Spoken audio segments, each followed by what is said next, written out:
বলবো তোকে? ওই ওই নিকুঞ্জের কারণে এক বাবাজি এসেছে। ওই বাবাজির কাছে নুপুর রয়েছে, কিন্তু বাবাজি নুপুর আমাকে দিল না। কেন? বলছে যার নুপুর তাকে আসতে হবে। কি করবো এখন? চল যাই রাধা রানীকে নিয়ে নিকুঞ্জ কারণে ভ্রমণ করেছে।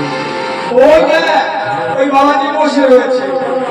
ও বাবাজি, বাবাজি, আরে আমার নুপুর পেয়েছো? নুপুর পেয়েছি, তবে তোমার নুপুর? হ্যাঁ বাবাজি, তবে তোমার চরণ দেখি।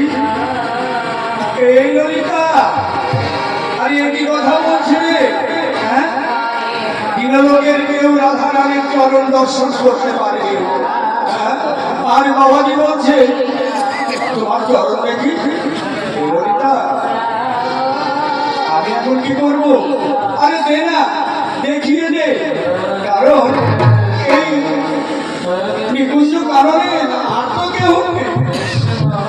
বাবাজি আছে, দেখিয়ে দে। তাই দুঃখীর কাছে চরণ দেখাচ্ছে।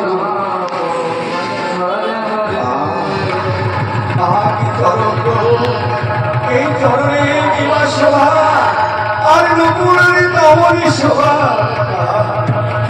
বাবাজি, এইবার নুপুর দিয়ে দাও আমায়। না, চরণের উপরে দেখেছি, চরণের তলা দেখবো। চরণের তলা দেখবো গো। ও ললিতা, আরে বাবাজি কি বলছে? বলছে চরণের তলা দেখবে। ললিতা, দেখিয়ে দে, দেখিয়ে দে।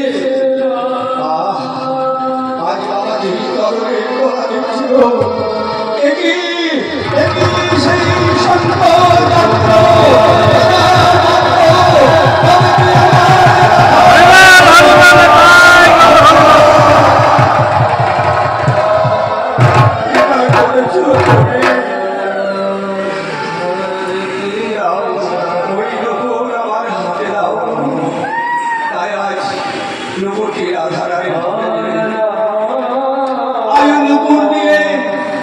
নুপুরের কিলো করে দিচ্ছে।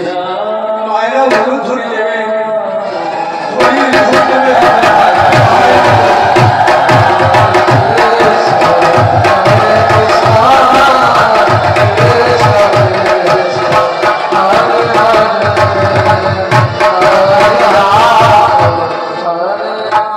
ওই ধরনের তুমি আমার অক্ষস্থানে